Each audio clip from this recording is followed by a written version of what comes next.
warrant to search this property. Step aside. Okay, then show me the warrant. We don't have to show you anything. We're executing a lawful search. Actually, under the Fourth Amendment, you're required to present the warrant before entry.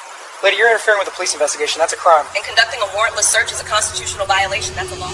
If police execute a search warrant, take photos of any damage, keep copies of all paperwork, note the names and badge numbers of all officers present, and write down exactly what happened while it's fresh in your memory. Fourth, seek legal help immediately. If you believe a search was illegal, contact an attorney right away. There are strict time limits for challenging searches and preserving evidence. Fifth, understand that accountability is possible but requires follow-through. Jasmine didn't just stop the illegal search. She filed complaints with 3 different agencies. She cooperated with investigators. She prosecuted the case. She saw it through to the end. That's what creates change. As of now, Derek Mullins has 7 years left on his sentence. He filed an appeal arguing that his conviction was unfair because the prosecutor had been personally involved in the case. The appeal was denied. Jasmine Carter was promoted to senior trial attorney in the public corruption unit. She now supervises other prosecutors working on police misconduct cases. She has trained FBI agents on how to identify warrant fraud. She lectures at law schools about federal prosecution of civil rights violations. The Philadelphia Police Department still operates under the consent decree requiring outside review of warrant applications. Compliance has been mixed. Some officers embrace the reforms,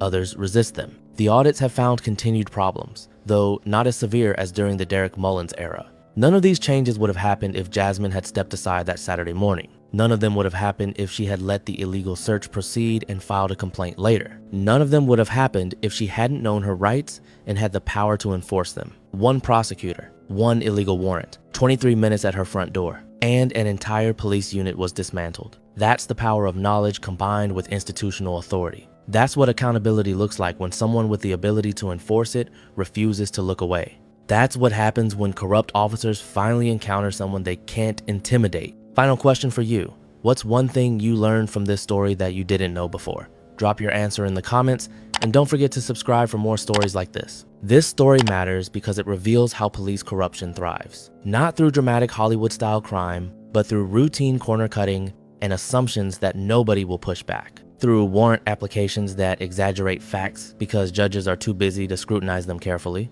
Through supervisors who approve questionable tactics because questioning officers is uncomfortable. Jasmine's story shows that these systems can be challenged, that corrupt officers can be prosecuted, that entire units can be held accountable when patterns of misconduct are exposed. That change is possible when someone with knowledge and authority refuses to accept business as usual. Not every illegal search gets stopped. Not every corrupt officer goes to prison. Not every victim has access to justice. But this one did, and that matters. The warrant application that Derek Mullins submitted that Friday afternoon is now used in law schools as an example of probable cause fraud. You can see where he claimed facts that didn't exist. You can see where he exaggerated suspicious activity. You can see exactly what warrant fraud looks like. And maybe, just maybe, the next time an officer thinks about cutting corners on a warrant application, they'll remember this case. They'll remember Derek Mullins serving 8 years in federal prison. They'll remember that the person whose door they knock on might be someone who knows the law better than they do. That's Jasmine's legacy.